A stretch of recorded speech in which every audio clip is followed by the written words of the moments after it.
Okay, welcome, big night. Matter of fact, I have to start with an apology. I said I was going to, this is such a big night that I have to break up the topic in 2 nights, tonight and tomorrow night. Well, I'm traveling tomorrow night, so I have a mastermind in Napa. Maybe I'll do a video from there, I don't know. But it's going to be a healthy one, I promise you. But the bottom line is this, I have a solution. So what I'm going to do is I'm going to start this tonight, but there's 2 things I'm going to deal with in a bigger way because there's such big topics next Monday and Tuesday night.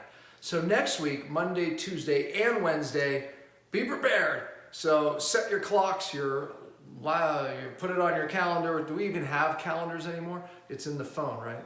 But anyways, it's important because the information, we are at a real tipping point here of the information that you need. Look, when we talk about fat adaptation, many of you are looking at your numbers going, gosh, I'm 0.5, 0.6, 0.3, 0.2, you know, not very fat adapted. And if you don't know what I'm talking about, go back and watch week 1 because I talk about being fat adapted, seeing numbers well above 0.5, meaning you're strongly using your fat as energy. And then when you burn the fat, you make these things called ketones that we're able to measure in our blood. And I also taught you how to do that on the past videos. All the videos are here. Matter of fact, my team has put them all together for you. So please go back and watch the other videos. But if right now you say, okay, I've been doing this for 3 weeks, a month, and I'm still not losing weight. My numbers are barely over 0.5, can't get much higher than that, or not even at all. Okay, I have some solutions for you. And there's 5 of them, but we're gonna focus on 2 more next week. But let's start here. Let's start with the big obvious ones. Okay, number 1, why you may not be fat adapting, losing weight, or even feeling better at this point in the game. Number 1 is pretty simple. You may be eating too many carbohydrates. You know, in the first video, I gave you the example of, look, for most people, it's under 50 net grams of carbohydrates today. And I told you to go into ketosis, it's not about eating more fat. It's actually about lowering the carbohydrates. That's the magic. So therefore, you might be keeping your carbohydrates too high and loading up on fats and going, what's wrong? I'm actually gaining weight. I don't feel good. Okay, the key is lowering the carbohydrates. So the first tip is you may have to lower your carbs. So some of you may need to get that net carb down to 20 net carbs a day, maybe even 10 in the beginning. Matter of fact, you notice that some of you, I ramp it up. I'll start at a smaller number and I get less. So I get your carbs down to 10 net carbs a day, grams, that is 10 grams net. And then I go to 20, then 30, then 40, and then 50, just to kind of see where you're at. Because if you cross over 30 and you're like, uh-oh, my numbers are getting worse, stay at 30. Maybe your number's 20. The point is this, it is a little different for everybody. So step 1 is you may just need to lower your carbohydrates. And again, that's net carbs. That's a past video. So, but really quick, that means you minus the fiber. So if you Google how many carbs are in this avocado, yes, there's fat, there's carbs, and there is a certain amount of fiber, the carbs from fiber. You minus the fiber, and then you're left with that net carb, and that's what you add to your total. So for the average person, it is around 50 net carbs, but that's average. Most of us aren't average. All right, second one. You may be eating too much protein. So the answer is decrease your protein. So the bottom line is this, is that, well, how much protein do I need? A good starting place is take your body weight in half, lean body weight. So if you're well overweight, take where you should be, maybe it's your high school weight, divide it in half, and that gives you your a really good starting point of how much protein. Because protein, literally, it can throw us off, right? I mean, ketosis isn't a high protein diet. It is a moderate protein diet. You know, no doubt about it. And there's days where obviously I think you can do higher protein, but as a whole, start there. But again, some of you, when you go into ketosis, what happens is you just shift over to a really high protein diet. So I think if you bring it back to half your lean body weight, you're going to be better and you'll see better numbers. All right, third one. This is a big one. Electrolytes. Some of you, when you go into fat adaptation, you start losing a lot of glycogen, that's stored sugar, stored energy. And what happens is you lose a lot of electrolytes. You don't really know it necessarily, except I'll tell you, your energy gets depleted and you start losing muscle. You actually go into something called gluconeogenesis, which means you're burning muscle, protein, into sugar. And that's not good, right? So we don't want that. So increasing your electrolytes is good. So in the 2-2-2-2 rule that I talked about the first video, the last 2 is 2 teaspoons of sea salt. You may be forgetting to do that. That helps you maintain your electrolytes. Can I do a electrolyte supplement? Yeah, you can. Just make sure that it's not raising glucose or there's sugar in it, because most of them on the market do have sugar in them. There's one on my site called Elite. It's just a really broad-based electrolyte, 0 sugar. Tastes like salt. You can add it to food, yes. And by the way, you can add the salt to food or just drink it, either one. So however you desire to get it in. Start with salt. If you want, some of you may need some extra magnesium, and taking magnesium I would also recommend. And by the way, even during the fast, especially a water fast, sometimes magnesium can be a big benefit. But sodium, salt, actually helps you maintain potassium, which can be another big help for you. So, but a broad-based electrolyte, I would have all that in there. So you could do that, but start with the sea salt. Very simple, very inexpensive. So the answer here is increase your electrolytes, right? Increase the electrolytes. The fourth one. All right, this is a big one. You could be neurotoxic. So the solution is cellular. It's hard to write like this. Cellular detox.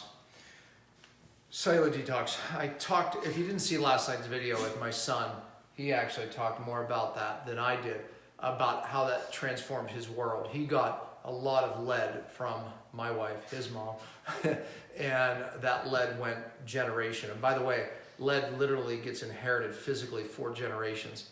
Yeah, that's right. So it, 4 generations before we breed the lead out.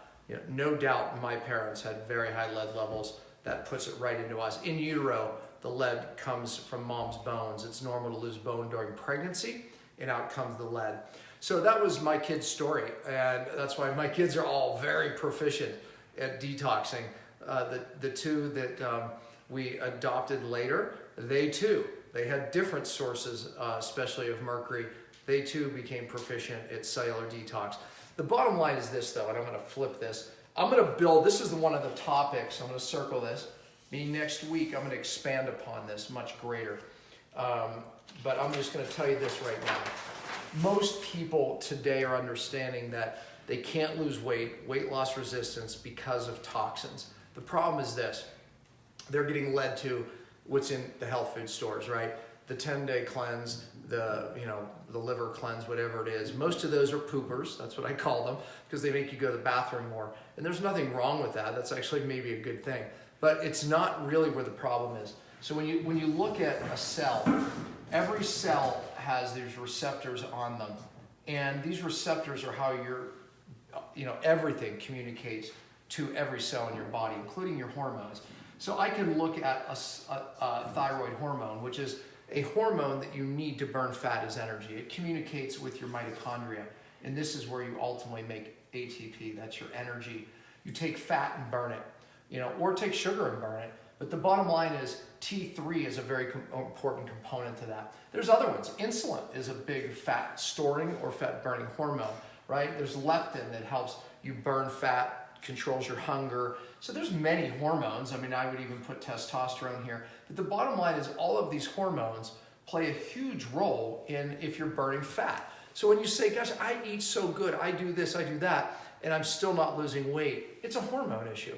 But it's a hormone issue here. See, toxins drive inflammation of this membrane, and then it blunts these receptors. So they can't hear the hormones. It doesn't matter if you're taking them. So when you take, say, thyroid hormone, your blood level will actually look better. But the problem is you don't feel better, because even though your blood level and your doctor looks at it and goes, yeah, you look better, your blood works great now. I don't feel better, doc. My hair is still thinning. I'm still not losing weight. I don't have energy. It's because it's not getting in the cell. Toxins come in and around these membranes because they're fat, and they drive cellular inflammation. And I'm sure you've heard inflammation is the cause of everything, right? It really is, but it's cellular inflammation. That's the big issue. And by the way, these inner membranes, also the toxins accumulate in the cell and drive inflammation, and therefore affect your ability to burn fat, make energy, brain fog, all of it. It's a hormone issue, yes, but it's a cellular issue. So real detox has to occur at the cell. That's the point. It's not down here in the gut, although the gut is really important. But the point is, it's important in a different way. We can't just clear out with poopers and affect this. Or I could draw a liver here. The liver is really important in detox, but we can't just clear this and affect this. Matter of fact, the system that over 20 years I've created, yes, we open up the gut, we deal and open up the liver, but ultimately real detox has to occur here. So my saying is, to get well, you have to fix the cell. More specifically, you have to detox the cell. So next week, Monday, I'm going to get more in depth on that and explaining this further, because some of you, it was last night, I saw the questions come. What is cytodetox? What is bind? By the way, bind works down here. It stays in the gut so you don't reabsorb toxins. Because when we get the cell detoxing, and this is where my 5 R's is on how we get the cell to detox, the toxins will end up going to the liver, but they bind up in a fatty complex called bile that we need to digest fat. Problem is, bile is brought into the gut to digest fat. It is reabsorbed back to the liver and the lower intestine.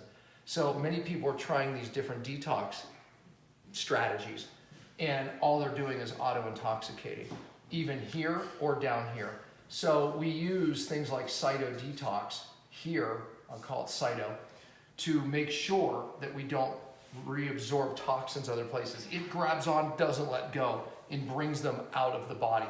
And then we put bind in the gut as a catcher's mitt so we don't reabsorb these toxins back in the liver.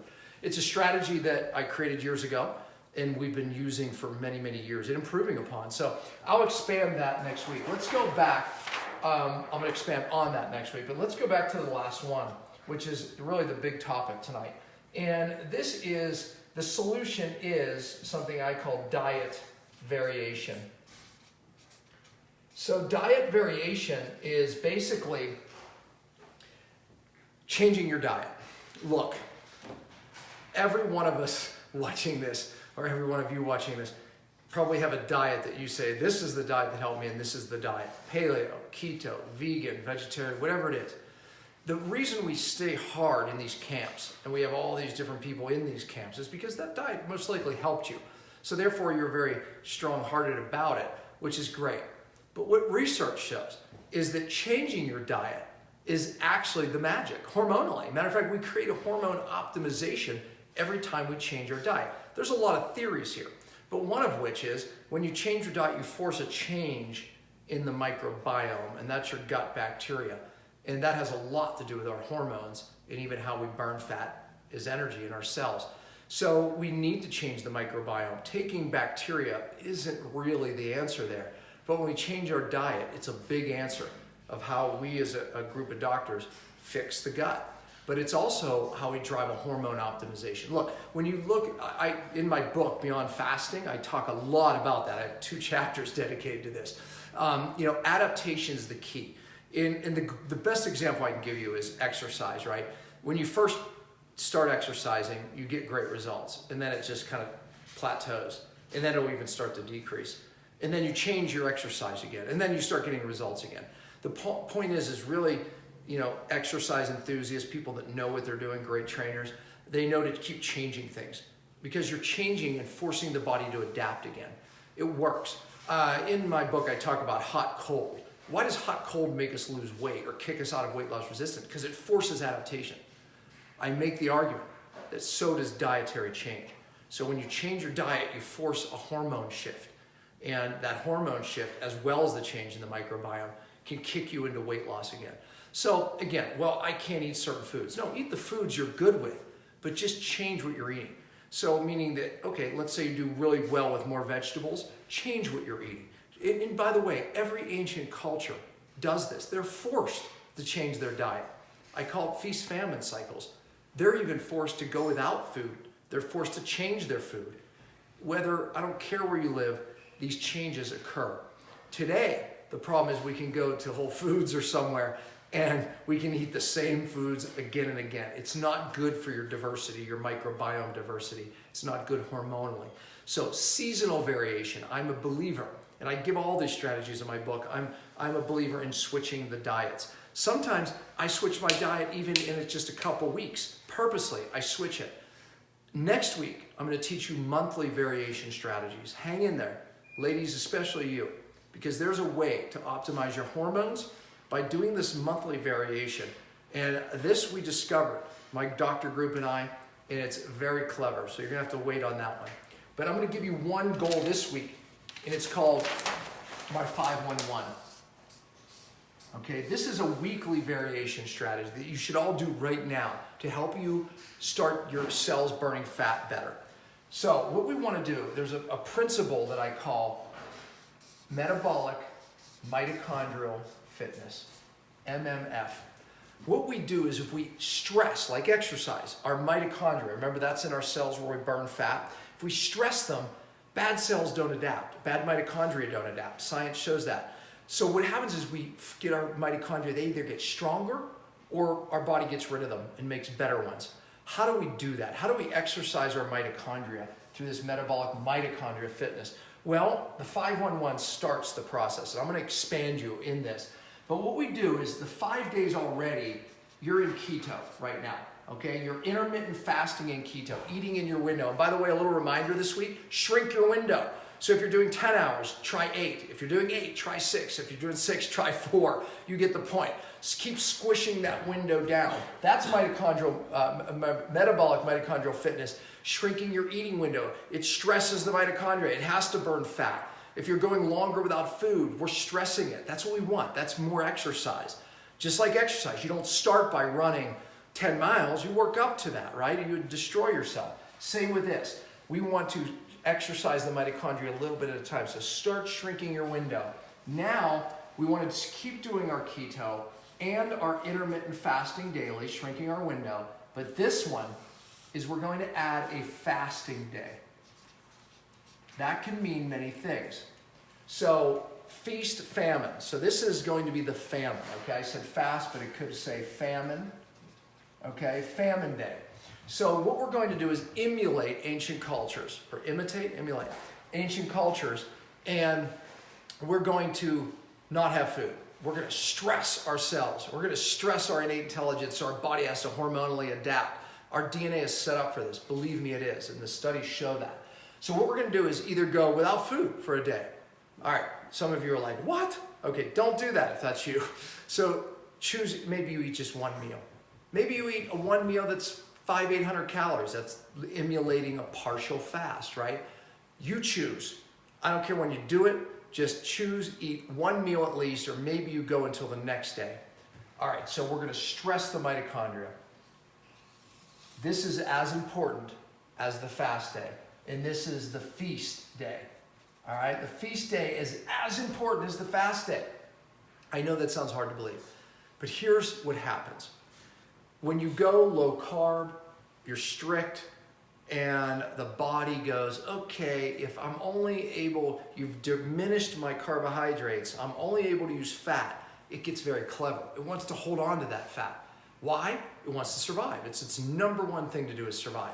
So what it does is it does all these clever things, like blunting the hormone receptor. Like I talked about toxins, blunting the insulin receptor. Well, guess what? Your DNA in your nucleus, if I put DNA in here, can actually send a signal to that receptor and make it work less. Why? Insulin is a fat-storing hormone. So if it blunts the insulin receptor, you store more fat. Why would it do that? Because it wants to hold on to the fat in case it needs it. It's not dumb. So the analogy I give is this. If you're in the middle of the woods in a cabin and you have a certain amount of wood pile, right, you know will get you through the winter. This winter's really hard, way harder than the last few. And your POW is running out. You realize, uh-oh, I'm not going to make it. Are you going to burn more wood or less? less, right? Of course. That's your metabolism. Uh-oh, you know, I may need this fat. I may need this wood, you know, because I need to survive. So what happens is you start burning less fat, you start burning less wood. Now a friend comes over and says, all right, look, I have plenty. I didn't know you needed some. Here, take some of mine. And he gives you and replenishes you. What's going to happen? Immediately, you're going to start burning more what? Wood, right? Instead of living at 50 degrees in your cabin, burning less wood, you're going to rev it back up to 70, burn more wood. That's exactly what your body does. So on a feast day, it says, I have plenty. I'm not going to die. I'm not going to starve. So 2 days after a feast day, watch what happens to your numbers. All of a sudden, your numbers go, meaning your ketones, go up. Why? Because you're burning more fat. The feast days are as important as the famine days. This stresses the mitochondria. This reminds the body it's not starving. It's very important. It's a strategy that bodybuilders knew years ago, that these feast days were clever. You know what starts happening when you're too low carb, too long? Your body starts using its muscle instead of its fat. It's that stinking smart. It'll hold that darn fat because it's such an important energy source. And it'll break muscle down. It'll block insulin receptors. It does something even worse. It'll even take water and start filling your fat cells with water to slow down fat metabolism. But you know what that does? It gives you that dimply fat. Yeah, that's not good. That's a survival mechanism. It doesn't look good. But the bottom line is, when you do this feast-famine cycling, as I call it, it's part of my diet variation. Our DNA is set up for this, and we can basically biohack ourselves into burning fat again by utilizing feast-famine cycles. 2 chapters of my book on this. I give many, many examples. Okay, that's enough for tonight. Next week, I'm going to give you a strategy monthly variation. This works, and this is something. If you implement now before the fast, man, it's going to be a breeze. You implement this before the fast, it's going to be a breeze. And I'm going to give you another weekly strategy next week and take you to the next level. So next week, Monday night, same time, Tuesday night, same time, Wednesday night, same time. And we're going to keep expanding on these topics of helping you become a better fat burner. Okay, well, Dylan, maybe I'll take a few questions. Not many because I don't want to go too long, but let me just take a couple. Because I will not be able to do it tomorrow night. Diet variation, feast-famine cycles. These are things that the science supports, but also ancient cultures. And that's ultimately what excites me. So one of the things I had said was I was in Africa, I got to spend time with that tribe. I watched them intermittent fast, eat this one large meal. They just came out of right before I got there the first time. They came out of a long fast, and it made them come out of the mountain. And that's how they were people didn't even know they were there. They came out because they had fasted for a long time. They were forced into it. But believe me, when I saw this tribe, when they had meat, boy, they feasted. But when they didn't, right? So, and they would eat vegetables sometimes. That's all they had. They didn't have kill. Again, diet variation, seasonally, daily, weekly, but it was all part of what was naturally the way it works in our DNA. Go ahead, Dylan. What do you eat on feast day? What do you eat on feast day? That's a great question, actually. Look, if you're healthy, have no problems, can you get away with the pizza that day? Yeah, you can. And it reminds the body it's not starving. But many of you, if you have health challenges, stick to your sweet potatoes, right? Feast. And that's a really great guy. I was going to talk about that next week, but you can do feast days with increased protein. You can just, gram of protein per body weight. That's a feast. Your body will love that. Some of you do better with that than high carbs. Or you increase your carbohydrate intake. So maybe that day you go, I say in the book, go 100 to 200 is a goal for carbohydrates. That could be a feast day, but make it healthy carbs. Maybe you eat more fruit. Maybe you eat, if you do well with ancient grains, eat ancient grains that day. Potatoes, great. Sweet potatoes, great. Fruit, as I mentioned, great. So any of those you do well with, try carbs. If carbs doesn't do it, try high protein or eat more. That's the day that maybe you eat 3 times, right? So you could make a feast day either high protein, high carbs, or simply eating more. All 3 of those stimulate a pathway, you're not interested in this, called mTOR. It's a growth pathway, but it breaks the body out of that I'm starving mode. And it's really good, that variation. Go ahead. Great question. Thank you for asking. Should an underweight person fast? And intermittent fast? Should an underweight person fast? The fact is, supervise that fast. However, it's how we get a lot of people who weigh literally under 100 pounds to actually gain weight. Why? Because we fix their gut and assimilation and the stem cell creation. They probably, typically when we fast people, even under 90 pounds, they lose about 5-6 pounds. That's it. And what happens is their body eats the bad cells, and then the stem cells, a month later, they typically put the 5 pounds back, yes, during that time. But in a month, they put another additional 5 pounds on because of the stem cell creation. So the gut and the stem cells is why you can actually fast. But you need supervision on that. Was there a second part to that question? No, it was just... Okay. Great question. I love, that's why I take questions. I just think your questions are amazing. Can you dry fast from waking to your feeding window daily to increase autophagy or weight loss? Yeah, no. So if you watched last night's video, dry fast. So this question is applying to last night's topic with my son. He dry fasted 4 days. Can you dry fast in your eating window? Yeah, you can. It would increase autophagy, no doubt about it. Even 1 day of dry fasting is pretty phenomenal. So like this day here, you could dry fast and then just eat one meal. That would be a heck of a lot of autophagy. So great, you're thinking. That's perfect, yes. How many more do you want to do? Just one more. We'll do one more question. It's so hard not to do questions because your questions are great and it kind of builds on this, I think.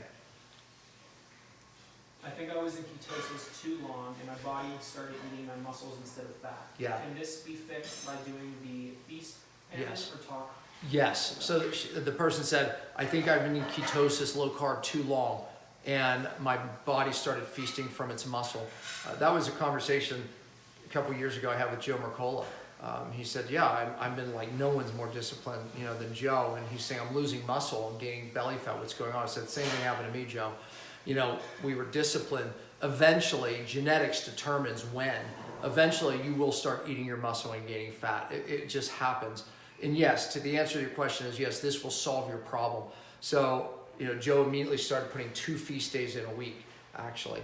And lo and behold, increased muscle and lost fat. Yeah, the feast days are as important as the famine days. They really are. And they're in my book, I expand on it, even why. It goes beyond just survival adaptation. There's a lot of reasons why. Feast, famine, and all the studies, when they compare diets, low fat, high fat, ketosis, all of them, what worked better for weight loss than all of them is feast, famine, feast, famine, feast, famine.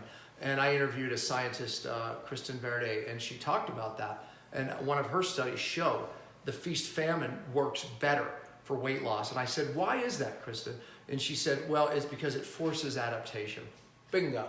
So there you go. Yes. All right, that's it. We will see you next Monday. I may throw it in over the weekend if the subject's right. But be prepared. Set your clocks and calendars for next week. I'll see you then.